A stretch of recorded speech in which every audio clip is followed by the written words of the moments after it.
We keep things rolling here on the Sports Cubicle, here on WCPT 820 AM. I'm your host, Mike Mercado. Thank you so much for making us a part of your day. And it is time for a visit from our favorite brother, the monthly visit from our favorite man on the beats for the north side of Chicago in Major League Baseball, the beloved Chicago Cubs. You can check them out on Tap Sportsnet, Cubbies on Tap, Cubbies Crib, and on Twitter at Rich_Ebs. He is my brother. He is your brother. He is Rich Eberwein. Rich, thank you so much for not only joining us here on the Sports Cubicle, but if you're watching us on YouTube at the Sports Cubicle, at the nursery of sports from the couch. Thank you, brother, for joining us, my man. How's it been since the last time we talked to you? Dude, it's been awesome. I mean, this is a great Cubs season we're witnessing so far. We got them in first place, 8 games above 500. You can feel the vibes around this team. You know, they got something cooking this year, and it feels good. Just in time for your daughter. She's gonna be able to. Her first Cubs season could be a postseason berth. That'd be nice. It'd be nice. It'd be a good omen, especially since her madre is a Sox fan. So There you go. she's destined for She's either gonna one way, learn early.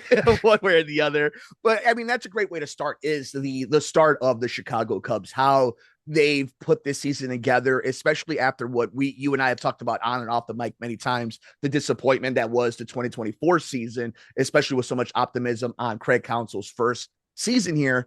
And even with a lot of injuries, especially a devastating one to Justin Steele, which could have broken the back of this Cubs team, they are doing things that we've asked them to do in the past, including having power, hitting in crucial times, and the bottom of the lineup not being a black hole, at least in specific moments or this early portion of the season. How surprising, not necessarily that they are good in the NL Central, but just how efficient the offense has been, just how on point it seems that the mission statement has been for the 2025 Cubs compared to the 2024 Cubs. Yeah, I mean, we knew they were going to be better, right? Just adding a superstar bat like Kyle Tucker was going to elevate this lineup a lot.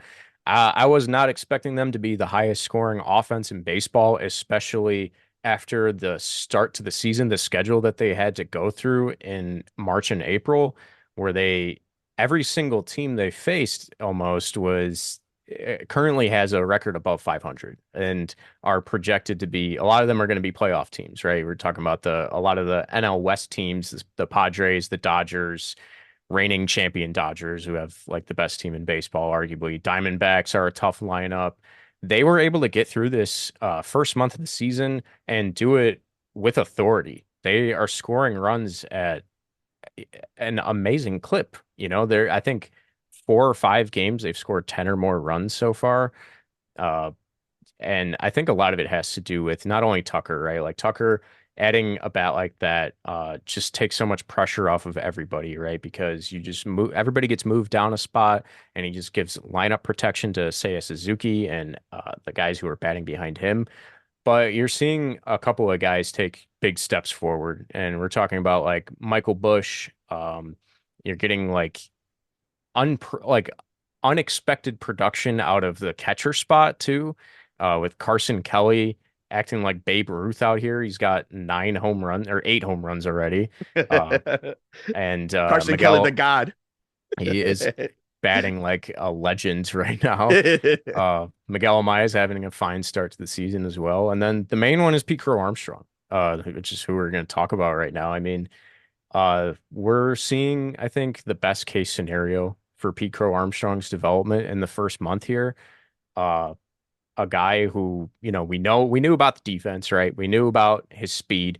We knew he was going to swipe a million bags, right? But I think the tool that is starting to emerge and with authority right now is the power. I mean, I did not expect him to have this much power in his bat. It's kind of insane, honestly. Some of the home runs that he's hit this year are ridiculous.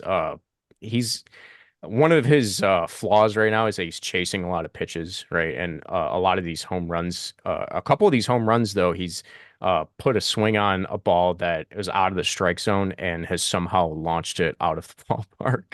Um, One of these was, off of Jose Quintana last Friday. He hit like fastball that was at like the top of the zone and away and just smacked it 400 feet. Uh, Incredible stuff. Like we're seeing Pico Armstrong like have a MVP caliber trajectory. Like is he going to stay on that? We'll see. Like that story is yet to write itself. But what we're seeing right now is like the stuff that you want out of Pico Armstrong. And it's coming at such a value at his age, where his contract is, how this lineup is set up. And I want to run this by you, because then the interesting conversation becomes, we talk about Kyle Tucker and we talk about PCA and how a lot of the pieces in between them, including Seiya Suzuki, Nico Horner, Amaya, Kelly, like you start naming the guys that have really helped out and kept pitchers honest. But now when we're talking about superstars, eventually you have to pay them. And we know the elephant in the room with Kyle Tucker specifically is the impending free agency that's coming at the end of the season. But you have PCA now. And we've seen the team on the South Side employ this type of idea. And we've seen other teams do this, where you sign your talent as young as you can, especially you're projecting how good they're going to be, because it's going to be a value deal as it continues to go on, as the sport continues to grow. But with this, also this impending CBA, how aggressive do you think the Cubs are going to be in, more specifically, PCA, because of his age and how much they've invested time on him, including development, including the trade of Javi Baez, the connection that they have with him? Are they going to be very aggressive if this trajectory continues, if they project that this is the kind of player that he's going to be long-term? Do you think they're going to be much more aggressive on the PCA camp? Or do you think there's a real chance they try to get both guys on their contract 2026 and on? I think they've already made their offer to Pete Crow Armstrong, which from the reporting that I saw, and I think this is what it was like with incentives or with escalators or whatever, like club options at the end of the deal, it would have maxed out at like $75 million, which when that happened at the time, which was before he hit a single home run this year, right? He has hit 9 home runs in the past 3 weeks. Right after declining that deal, he went on this heater, right, and bet on himself. And at the time when they made that offer and the reporting was coming out about the numbers, I thought it was a little cheap for Pete Crow Armstrong anyway. That was like the kind of deal that Christian Campbell got with the Red Sox, and Christian Campbell had like 2 weeks of major league experience to his name. Pete Crow Armstrong has about a year right now, and he bet on himself, and he is proving the Cubs wrong like by the day.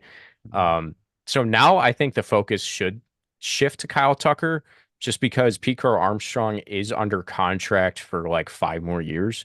Like the contract extension would have kept him around here longer on a team friendly deal for like, closer to 10 years, right? Which is obviously what you want for like a 23-year-old guy who is a budding superstar.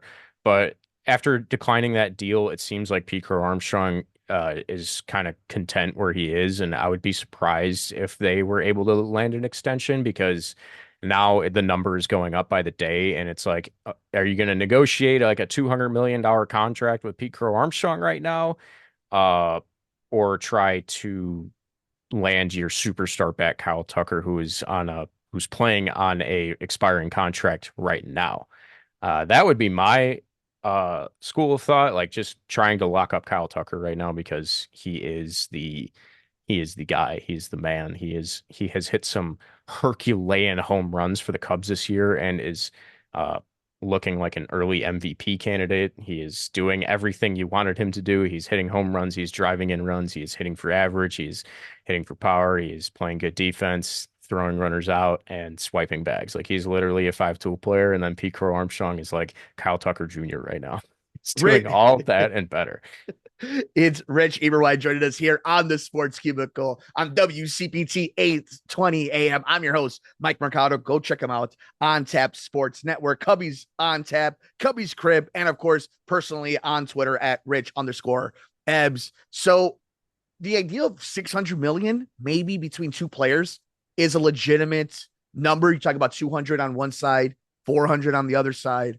Are they willing long-term to do that? Do you see this franchise willing to pay 2 awesome talents in that aspect? Like, I for sure, if I'm looking at return of investments and long-term, booking, if you will, if you're a wrestling fan, if you're the Ricketts, PCA is worth the investment long term. Like you said, 10 years at 23, you could do a lot with that. Even if he doesn't hit the all of his potential, the contract is worth it when you look at it. But having Kyle Tucker there is going to help elevate PCA. You don't see teams with one great hitter and a bunch of okay hitters are on the lineup. Usually it raises the talent up. Usually having devastating talent at the 1, 2, 3, and then at the 4 hole helps the entire lineup. So I can see both sides of the argument of why you need it and why the Cubs won't do it. But in your heart of hearts, are they going to spend $600 million roughly between two players? Do I think they will? Yeah. No, I don't. Unfortunately, should they and can they? Yes. I mean, these are game-changing players we're talking about, and look at what is happening. Your team is the highest scoring offense in baseball, and you're in first place. And this is a year where you should easily win the NL Central, and it's finally coming together. Like they haven't made the playoffs in 5 years. Kyle Tucker has literally transformed the lineup. Pico Armstrong is doing it in a similar way. Like, yeah, lock them up if you can. You make enough money. Like we know you're fourth in revenue. Like these things keep coming out. Like you have the money. You're making money hand over fist. You will get like $350 from me the second you sign Kyle Tucker because I'm gonna buy 2 jerseys. I've said it already a billion times on Twitter and in other podcasts. Like you will get that money from me, and I bet you a bajillion other Cubs fans are gonna buy a Kyle Tucker jersey too. Because right now, my thinking is I don't want to buy one because I'm gonna be sad a year from now when he's not with the Cubs. So make sure my investment is good. So speaking of investments, this team has been doing things with a lot of injuries. They are finding Yeah. ways to win this, even though, and I think this is where investing in depth, but I think investing in correct counsel, because the fundamentals of this team are trying to wear out the opposing starting pitcher, see a lot of pitches, make a lot of contact, be aggressive as you can at the plate when it comes to smart approaches at the plate and on the bases. They play good defense, except for third base, which goes into the argument of how much are they going to invest on this team. So they've been investing when it comes to bringing in talents. They're now in a situation though with injuries, with 2 major stars and Shota Imanaga now going in the IL. You lost Justin Steele for the entire season. How big of an impact has Craig Counsell been in 2025 because of the injuries and the way and the approach the lineup has had in 25 compared to 24? How big of an impact, how much of a story is it, the Craig Counsell effect on this team in particular, when you do bring in a Kyle Tucker, that type of talent for him? Yeah. I mean, I think where Craig Counsell comes into play was like when they retooled the bench was a big part. Because to your point, now they have a few guys on the bench who can do it all, kind of like play a lot of like position versatility and speed between them, which just plays to the way Craig Counsell wants the team to play. And you can tell that they've had like a very strong emphasis on like taking the extra 90 feet, you know, just swiping bags at a more rapid pace than you've seen them do in years past. And I think that has a lot to do with like the coaching staff additions that they've made too. In terms of the injuries, the other part of that though is like, yeah, you've had like Justin Steele and Javier Assad is going to be out for a couple months here. I think Shota Imanaga should be about a month. Like he should be back around early June. So the starting pitching depth is definitely being tested, but where that's coming into play is like, and where the strength there is not only the lineup is carrying the team right now, right? And they're scoring a lot of runs to help with that deficiency. There's guys stepping up. Like Matthew Boyd right now is pitching much better than I ever thought he was going to. I thought he was going to be like on the 60-day IL already. Uh, I talked a lot of smack about that Matthew Boyd signing before the season started, and he's proved me wrong, and I like that a lot. I like that in a pitcher. Prove me wrong if I'm talking crap about you, and he's done it, man. He's got like 4 quality starts under his belt against good teams. Again, like 2 of them were against the Padres, one against the Dodgers, one against the Giants yesterday. He stepped up in a big way, and so is Colin Ray. Um, Colin Ray's having like a career season right now. Uh, that is sort of like a Craig Counsell thing because Colin Ray pitched for Craig Counsell in Milwaukee, and he was used in this exact role as like a swing man, long reliever slash spot starter when they needed him to start. And right now he's stretching out as a starter and playing some of the best baseball of his career, right? Like he has like a sub 2 ERA right now. Uh, he's touching 96 miles an hour on his fastball as a 34-year-old, which he hasn't done in like 10 years or something. Like he has stepped up in a very huge way as well. And so Tyone is also pitching extremely well. These guys are, and they need them to right now, right? Because they have to weather this storm until Shota Imanaga comes back. They're going to be without their ace for about a month. Javier Assad, like I said, a main starting pitching depth guy who they thought was going to be back by now, but suffered a setback. So he's going to be out for a long time, like probably until August, July or August. Um, yeah, I mean the pitching depth is definitely being tested, and that's definitely an area that just needs to like sustain itself until the trade deadline. And speaking of the trade deadline, the reason why April and the start of May were so important and are going to be so valuable down the road of how good this Cubs team came off the starting point is that they are going to allow themselves to be able to tread water, keep their head above water while they get through May into June. But that doesn't give them the outs. And I'm more specifically talking about the Ricketts family, Tom Ricketts more specifically, and the front office, in my opinion, that they have to be aggressive more than ever this trade deadline.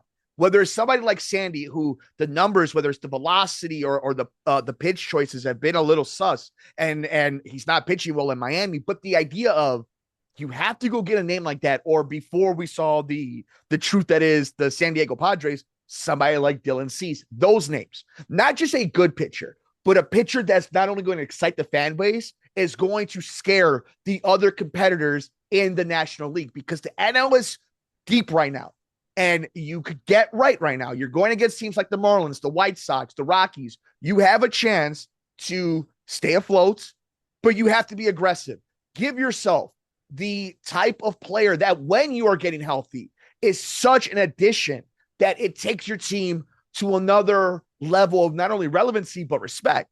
Do you think not only are they going to be aggressive this trade deadline, they're going to be aggressive for a high market talent in the pitching area or at third base?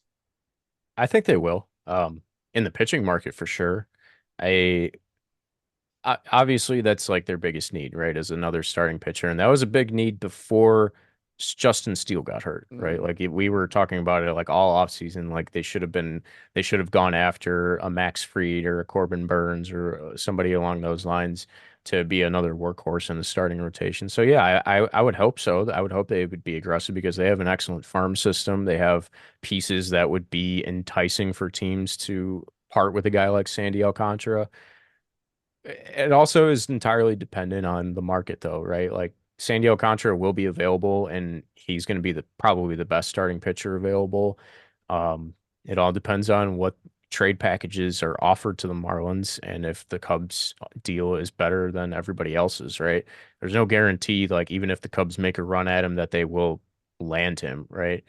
I think another name here is like Pablo Lopez from the Twins. Like the Twins are going to be probably selling at the trade deadline. Their division is they're falling way behind in the division right now. Let's see, where are they at? They're 5 games below 500. But the Royals, the Guardians, and the Tigers are all off to hot starts and are looking like the big players in that division. And the Twins are just outgunned, right? So if I were them, I would rebuild and trade a guy like Pablo Lopez who has multiple years of team control. That's the other like crux to this though, like Alcantara and Lopez and Luis Castillo, if he's on the market, if the Mariners take a nosedive, uh, they're expensive. They are all making around like $22 million a year. And we know how stingy the Cubs are right now before even bringing in more money. Um, so if you bring in a guy like that, you're kind of like hindering the Kyle Tucker extension a little bit, right? So it's like a give and take. You could also just go after a rental starting pitcher, which is I don't know if I would say it's more likely, but it's definitely an option too, right? Also dependent on the market. I think that market gets bigger if the Toronto Blue Jays are selling at the trade deadline. Then if like Chris Bassett and Max Scherzer are available, those are a couple of enticing options. On the third base side, I would say they're not going to trade for a third baseman. I would make that call right now, just because there's not really anybody available. There, there's the only team that is trading like a good veteran third baseman is the Cardinals, and it's Nolan Arenado. Um, are you going to send a guy like Kevin Alcantara or Owen Casey to the St. Louis Cardinals to smack home runs against you for the next 10 years? I don't think so, especially for a 34-year-old out of his prime Nolan Arenado. Mhm. I don't think that's worth it to me. Um, yeah, I don't know. The third base market is pretty dry. And the third base free agency the next 2 years is also extremely dry. Uh, which is concerning, right? Because that is the biggest need on the offense for the Cubs. So honestly, I think they're just gonna roll with whatever they have on the roster right now at third base. They're getting good defensive production out of Nicky Lopez and John Birdie right now. Um, the bats are not great, right? Like it's clearly the biggest weakness in the lineup, but um, you're just gonna see what Matt Shaw can do. Like if he can come back up and just be a league average bat and make the routine plays at third base, that will be good enough. If everybody else on the offense is, if guys like Kyle Tucker and Seiya Suzuki and Pete Crow Armstrong are continuing to carry everybody else, right? Well, that's why another Matt's would have been nice just for insurance, and that's Matt Chapman. Had Yeah, they've Matt been willing to, Chapman yeah. or Alex Bregman. Can you imagine if Alex Yes. Bregman was in this lineup right now? He has like 8 home runs as well. Like So they you would got have like they would yes. have like 6 hitters on pace for like a 30 home run, 100 RBI season. This is why we're saying we understand that like you can spend all the money to get all the players. But when it's positions like that, players like that are right there for you, and you're Yeah. in on them, and all they cost is that, opposed to you're bringing up the Nolan Arenado thing or any other player, you're giving up assets that mean more than money, and that's talent. You can replenish money. You can't replenish talent like that because you never know who the diamond in the rough is. But Rich, before we let you go, I want to end it not with Cubbies, but with big picture, because this season, and it's been 5 years, the Cubbies are a legit playoff contender, not just with expectations, but their record reflects it. And they're playing against good teams. So there is some validity to the idea of this is a team that can compete come October and will be interesting in September. But that means we got to have our eye on the entire landscape of Major League Baseball, more specifically, the National League. So before I let you go, let's talk a little bit about this. The NL West is crazy. I mean, you're talking from the Dodgers down to the Diamondbacks, how even though there's a 6 game gap between the Diamondbacks and the Dodgers, Padres, and Giants are right there on top of each other. And a team full of studs. The Cubs kind of have control of the NL Central, but I still think the Reds are weird and the Brewers are weird. So I'm not going to count anything out. And the red hot New York Mets are going to have to prove it over the Phillies. And I think the surprise of the Braves being so bad. The biggest surprise to you about the National League and the thing that has you most interested the rest of the way of this summer for the National League? Hmm. Um, I think the biggest surprise is the fact that there's going to be like probably 4 playoff teams in the NL West. Um, so it is like I think the conversation here is like it is like win the division or bust for the Cubs, kind of. Especially if you're only going to get to 90 wins, like that's like where they're projected, right? Um, yeah, I mean, it's going to be a tough wild card race. The Diamondbacks, the Giants, Padres, the Phillies, and the Mets are all going to be right in the thick of that stuff. And honestly, the Braves too. The Braves are 2 games below 500, but there is so much time left we're only a month into the season, right? Like we have a lot of baseball left to play. The Braves can turn it around easily. Um, it's there's so much time. But yeah, I think right now the Cubs should just be focused on making hay in the month of May because you're facing some really bad teams, and the schedule is going to get so much easier. Like they uh, had the hardest schedule percentage wise to start the first month, and now they have the easiest schedule for the rest of the way. You're going to be playing the Rockies and the Marlins in the coming weeks here, and the White Sox as well. So they just need to stack wins and continue to keep their foot on the gas. I think they have a really good shot at making the playoffs, and they just need to sustain, like I said, until the trade deadline, until they can get some reinforcements back from the IL, um, and see what Cade Horton and Matt Shaw can give you for the rest of the way, right? Like they're going to be. I think that's a storyline to keep an eye on is Cade Horton for the Cubs. He's pitching lights out for the AAA Iowa Cubs right now. And I think right now it's a little bit early for me. Everybody thinks that he's going to be called up like this weekend to pitch. And by the time this airs, maybe he will be called up and have proven me wrong again. Um, I think at some point he will be up and he will be good. He was supposed to be up last year, but shoulder injury derailed his progress. But yeah, that's an exciting thing on the horizon for the Cubs. A young stud pitcher that could be an X factor down the stretch here. First week of May, big prediction, my National League Championship Series, the team I'm looking out, assuming, and we're doing this for fun because you are listening to a Chicago-based sports show, even though we like to talk all things national and serious, but let's say the Cubs are in the NLCS. They're the one of two teams for sure in it. I think the Cubs are playing the Dodgers in the NLCS in that scenario. Who do you have? Who do you have your eye on? Who do you think would be the dance partner of the Cubs in October in the NLCS as of the first week and a half of May 2025? I think it honestly could be the Mets. Wow. Cubs, Mets, NLCS again. PTSD from 2015. So give me the Dodgers. I don't care if they're going to win 200 games, damn it. I would say either the Mets or the Padres. I think the Padres are sneaky good. Like, not even sneaky good, but just like, I don't know. Broken my heart so many times, buddy. Broken my heart so many times. In some ways, they're better than the Dodgers, right? Like they have a better defense than the Dodgers, better bullpen. They have a better ability to stay healthy than the Dodgers do. That's like the Dodgers' main hiccup this year, right? Like they have a billion pitchers on the injured list. So yeah, I don't know. I think the Padres can make some noise again, and they have a couple of guys on expiring contracts who are pitching really well. And Dylan Cease and Michael King, and their closer Suarez has like 15 saves or something already. So they're dangerous, man. They have really good pitching, and Fernando Tatis is playing at MVP caliber level again. So I would say Padres, Cubs, NLCS, and hopefully that doesn't end with us bawling our eyes out at the end of the night. It's time to exercise in demons and beat a Padres team in the NLCS this time around and do good of past sins.